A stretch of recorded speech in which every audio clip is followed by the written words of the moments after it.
Sean Hamill, thank you very much for coming up to the Supporters Direct Scotland Summit today. Your presentation was, if you don't mind me saying, brutally honest about the finances of football. Is that a fair thing to say? Well, it was honest, but the finances of football are brutal.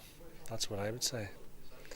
And I think the reason for that is that historically it's been a sea of red, and that's why we've seen so many bankruptcies, not just Rangers, Dunfermline, Motherwell, etc. And I mean the last PricewaterhouseCoopers Football Finance Report for Scotland, the 24th one, just illustrated that again. I think that's the reality. And I mean, if you look around Scottish football at the moment, where are the private investors?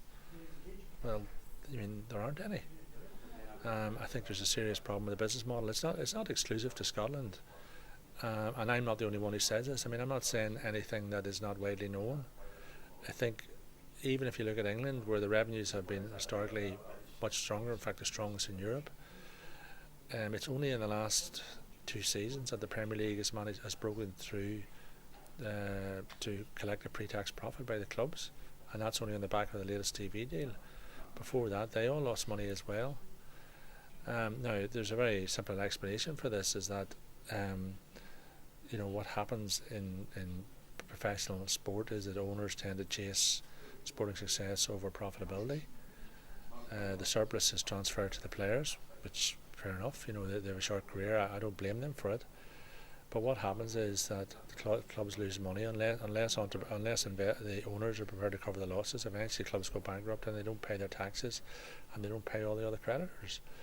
And what it also does is it acts as a disincentive for high quality private investors to invest in the competition, which means that you end up with owners with a very large appetite for risk, taking chances for short-term success and not focusing on building the clubs as businesses which will be sustainable in the long term. Now, again, I mean, all of this is quite well known, which is one of the reasons why it's so puzzling that something hasn't been done about it before now.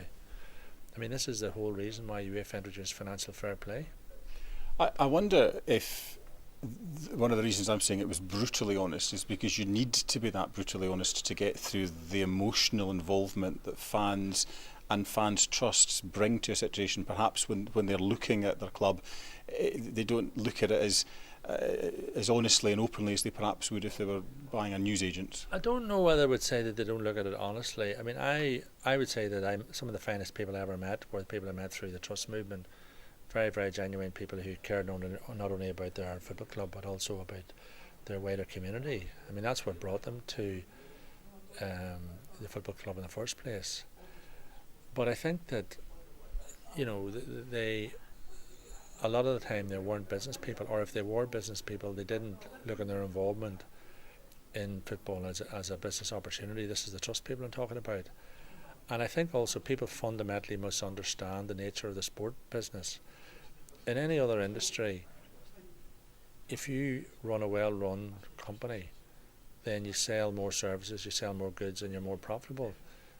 So if you run a sustainable model and you break even, but if you break even in football, actually you can do worse. You can get relegated because everybody else around you is spending more than they can afford, but you're running a balanced budget. You get relegated.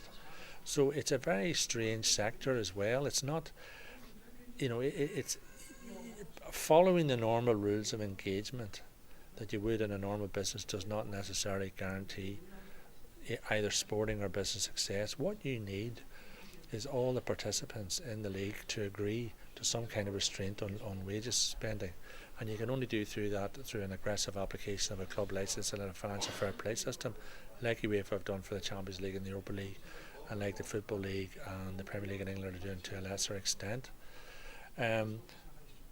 I personally feel that it can be turned around. I think there's a much more realistic attitude now in Scottish football about the debt-led success model.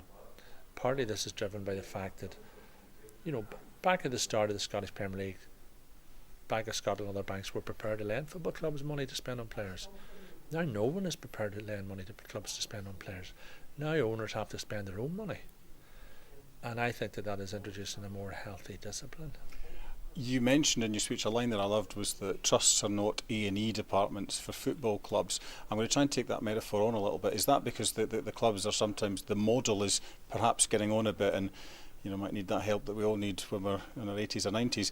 Or is it that the club owners, the ones that are there, they can perhaps be a little bit reckless because they know that there's this accident and emergency department, the trust that's there to mop up now at the end?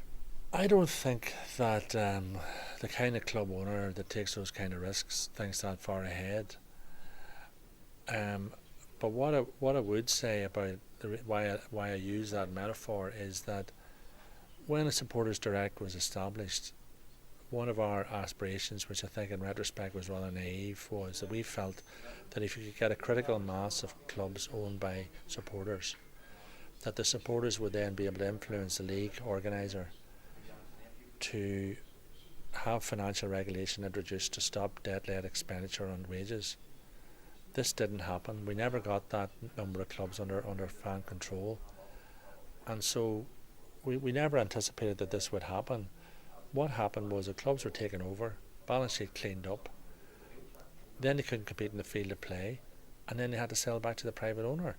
So they were selling back to exactly the kind of people that put the club in out of business in the first place. Now that that actually is adding insult on the injury, because on one hand you have a system which bankrupts the club you love, which means that you spend an enormous amount of your own personal time and reputation and whatever trying to resolve it, and then once you put the situation right, you hand it back to the very people who wrecked it in the first place. I mean, it doesn't. You're actually perpetuating the system that you set out to solve. I mean, I suppose that's why, if you call me being brutally honest, I mean that's the real brutality of it. And one of the lessons, the very hard lessons I learned from my involvement in Supporters Direct, is that is why the trust movement needs to engage with the football authorities. I keep re-emphasising this point because there has to be some kind of central financial regulation which prevents club owners recklessly spending other people's money, driving up wages to an unsustainable level. It has to be stopped.